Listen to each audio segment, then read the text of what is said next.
మరి తెలియని సమయంలో నేను కూడా ఏదో ఇది దేశ సాంప్రదాయం అని చెప్తూ వచ్చారు కాబట్టి తెలియని పరిస్థితుల్లో నేను కూడా ప్రారంభంలో కట్టించేవాడిని. ఆ తర్వాత నేను దేవుని చేత కన్విన్స్ అయిపోయినప్పుడు నేను ఒక తీర్మానం చేసుకున్నాను. ఏమైనా సరే నాతో వివాహం చేయించుకోకపోయినా పర్వాలేదు, మరి నేను మాత్రం ఎట్టి పరిస్థితుల్లో మంగళసూత్రం కట్టించను అని తీర్మానం చేసుకున్నాను. మరి ఏ రోజు తీర్మానం చేసుకున్నాను ఆ రోజు ఈ రోజు వరకు దాని మీదే నిలబడి ఉన్నాను.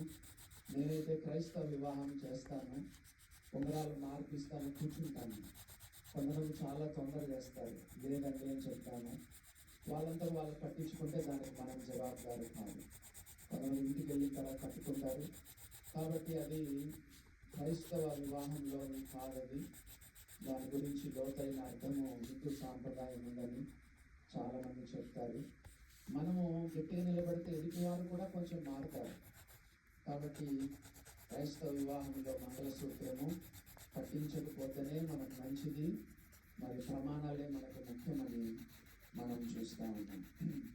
ప్రభు బల్లలో కొంతమంది ఎక్కువ టైం తీసుకుంటున్నారు, మరి ఏది పడితే అది చెప్తున్నారు, ప్రసంగాలు చేస్తున్నారు. దయచేసి వివరించండి.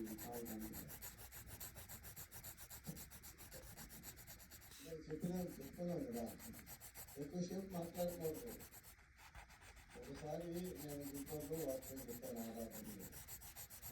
ఆరాధనలో ఒకసారి ఇంట్లో చెప్తే చాలా సిగ్గుదారు వేసి పాలు కానీ 11 నిమిషాలు చెప్పారు.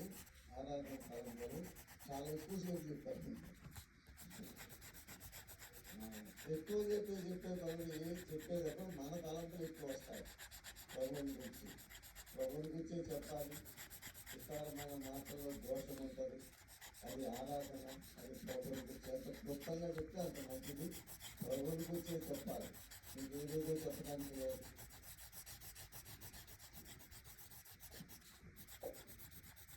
ఒక్కరే చెప్పకూడదు ఆరాధనలో. మన సంఘంలో ఏంటంటే ఒక్కరే సువార్తకి పెద్దలు సిద్ధపడని చెప్తున్నారు రాత్రి. అది రాంగ్ కదా యాక్చువల్లీ. నేనున్న స్టీవెన్ బైబిల్ కాలేజ్, నేను చంద్ర కాలేజ్ ఎస్టర్స్ ప్రిన్సిపాల్ ఉన్నాడు. అక్కడ ఆరాధన ఎలా ఉంటుందంటే, సో ఇదంతా పరలోకాన్ని అనుభవించవచ్చు. ఒకరు 5 minutes మాత్రమే సేవ్ చేసుకుంటారు, ఇంకొకరు 4 minutes సేవ్ చేసుకుంటారు. సో ఒక్కరు చెప్పడం అనేది వాక్య క్రమం కాదు యాక్చువల్లీ. సో 4 5 మంది